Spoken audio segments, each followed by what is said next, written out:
السلام علیکم دوستوں، امید کرتی ہوں میرے تمام ساتھی ایمان اور صحت کی بہترین حالتوں میں ہوں گے۔ آج ہم 7 بہنوں اور ایک جادوگر ریچھ کی کہانی پڑھیں گے۔ کہانی کچھ یوں ہے کہ 7 بہنیں تھیں اور ان کے ماں باپ غریب تھے۔ وہ بھیک مانگ کر گزر بسر کرتے تھے اور اپنی بچیوں کا پیٹ پالا کرتے تھے۔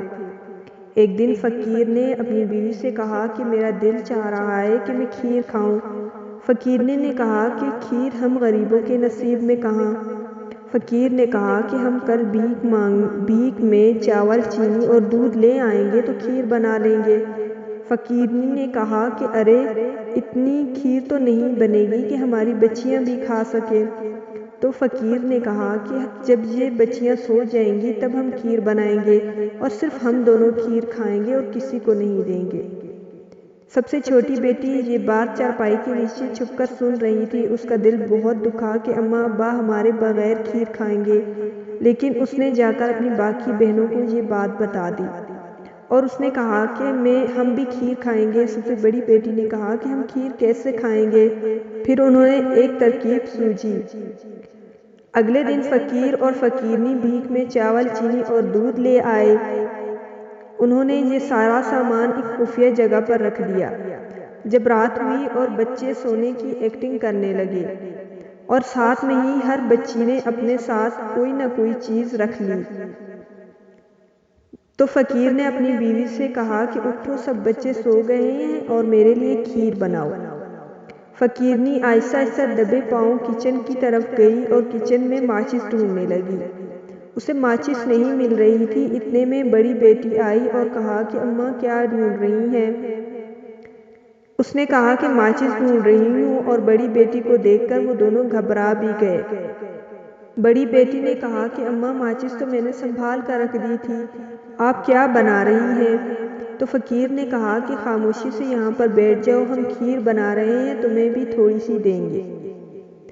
اب ماچس کے بعد دیگچی گم تھی، تو دیگچی کو ڈھونڈتے ہوئے تب دوسری بیٹی آ گئی اور وہ دیگچی لے آئی اور کہا کہ اماں یہ میں نے سنبھال کر رکھی تھی۔ اسی طرح ساتوں بہنیں آ گئی اور کوئی نہ کوئی چیز اپنے ساتھ لے آئی۔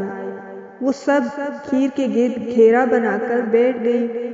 جب کھیر بنی تو ساری بہنوں نے تھوڑی تھوڑی کھائی اور سو گئی، مگر فقیر کو ان سب پر بہت غصہ آیا ہوا تھا اور اس نے اپنی بیوی سے کہا کہ میں کل ان سب کو جنگل میں چھوڑ آؤں گا۔ وہ ماں تھی تو بہت روئی کہ آپ بچوں کو کہاں چھوڑ کر آئیں گے، اس جنگل میں انہیں جانور کھا جائیں گے، مگر وہ نہیں مانا۔ اگلے دن اس نے بچیوں سے کہا کہ سب تیار ہو جائیں، تم لوگوں کے ماموں کی شادی ہے، ہم نے وہاں جانا ہے۔ تو وہ سب سفر کے لیے جنگل کی طرف نکل پڑے۔ جیسے ہی وہ گھنے جنگل میں پہنچے تو فقیر نے کہا کہ بچوں، ہم تو ماموں کی شادی کا گفٹ گھر میں بھول گئے، ہم تحفہ لے کر آتے ہیں، تم سب یہاں پر ہمارا انتظار کرو۔ سب سے چھوٹی بیٹی نے کہا کہ ابا جلدی آنا، مجھے ڈر لگتا ہے۔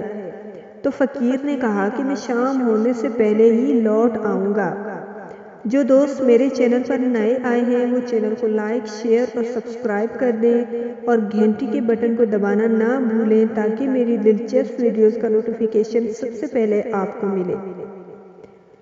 اب کافی دیر ہو گئی تھی اور سورج بھی ڈوب رہا تھا، مگر اماں ابا نہیں آئے اور نہ ہی انہیں آنا تھا۔ چوتھے نمبر کی بیٹی نے کہا کہ اماں ابا ہمیں یہاں چھوڑ کر چلے گئے ہیں، اب وہ ہمیں کبھی لینے نہیں آئیں گے۔ سب سے چھوٹی بیٹی رونے لگی اور کہا کہ مجھے ڈر لگ رہا ہے۔ تو جنگل سے جانوروں کی آوازیں بھی آ رہی تھی کیونکہ کافی شام ہو گئی تھی اور اندھیرا بھی ہو رہا تھا۔ اتنے میں 5ویں نمبر کی بہن نے کہا کہ وہ دیکھو وہاں کیا ٹمٹما رہا ہے، وہاں روشنی ہے، شاید کسی کا گھر ہے، چلو چل کر دیکھتے ہیں کہ وہاں کون ہے، ان سے مدد مانگتے ہیں۔ جیسے ہی وہ اس جھونپڑی کے پاس پہنچے تو جھونپڑی قد میں بہت بڑی اور کھلی تھی۔ انہوں نے دروازہ کھٹکھٹایا مگر دروازہ کسی نے نہیں کھولا۔ چھوٹی بہن نے ہمت کی اور گھر میں داخل ہوئی اور آواز لگائی کہ کوئی ہے؟ گھر میں کوئی نہ تھا، اس لیے کوئی آواز بھی واپس نہیں آنی تھی۔ تو وہ گھر میں داخل ہوئے۔ گھر بہت شاندار تھا، وہاں پر بہت زیادہ مرتبان رکھے ہوئے تھے جو مختلف قسم کی چیزوں سے بھرے ہوئے تھے۔ ساری بہنیں اتنا سب کچھ دیکھ کر بہت خوش ہوئی۔ انہوں نے اپنے لیے کھانا بنایا۔ وہ بہت تھکی ہوئی تھی اور بھوکی بھی تھی۔ انہوں نے خوب سیر ہو کر کھانا کھایا اور آرام کرنے کے لیے لیٹ گئی۔ اتنے میں وہ ریچھ جس کا وہ گھر تھا وہ وہاں داخل ہوا۔ اسے بھی بھوک لگی تھی۔ وہ جیسے ہی کچن کی طرف بڑھا مگر جب اس نے بقیہ کھایا ہوا کھانا دیکھا تو اسے لگا کہ گھر میں کوئی آیا ہے۔ پھر اسے انسان کی خوشبو آنے لگی تو وہ زور زور سے غرانے لگا۔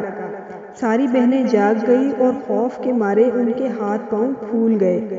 سب سے چھوٹی بیٹی نے چالاکی کی اور اس نے ایک بڑی سی کڑھائی میں تیل ڈال کر اس سے نیچے چولہا جلا دیا۔ تیل خوب گرم ہوا۔ جیسے ہی ریچھ سب سے چھوٹی بہن کی طرف لپکا اسے پکڑنے کے لیے، چھوٹی بہن کڑھائی کے سامنے سے ہٹ گئی اور ریچھ اس کڑھائی میں گر کر جل گیا۔ مگر یہ کیا، وہ تو سب سونے کا بن گیا۔ ریچھ کیونکہ ایک جادوگر تھا اس لیے جلتے ہی سونے کا بن گیا۔ اب ساری بہنیں بہت خوش ہوئی کیونکہ وہ امیر بھی ہو گئی اور جنگل کی شہزادیاں بھی بن گئی اور انہیں رہنے کے لیے ایک خوبصورت گھر بھی مل گیا۔ تو دوستو، ہم نے اس کہانی سے یہ سیکھا کہ صبر کرنا اور تلاش اور محنت میں رہنا ایک اچھی بات ہے۔ چونکہ ساتوں بہنوں نے صبر بھی کیا اور انہوں نے زندگی کی جستجو بھی جاری رکھی۔ انہوں نے ہمت کی، انہوں نے تلاش کیا، اپنے رہنے کے لیے کوئی جگہ ڈھونڈی اور انہیں اللہ سے امید بھی تھی، تبھی انہیں اتنا اچھا صلہ ملا۔ جبکہ فقیر نا امید ہو گیا تھا، اس لیے اس نے اپنی ساری بیٹیوں کو گنوا دیا۔ دوستو، آپ نے اس کہانی سے کیا سیکھا؟ اپنی رائے کا اظہار کمنٹ باکس میں ضرور کیجیے گا۔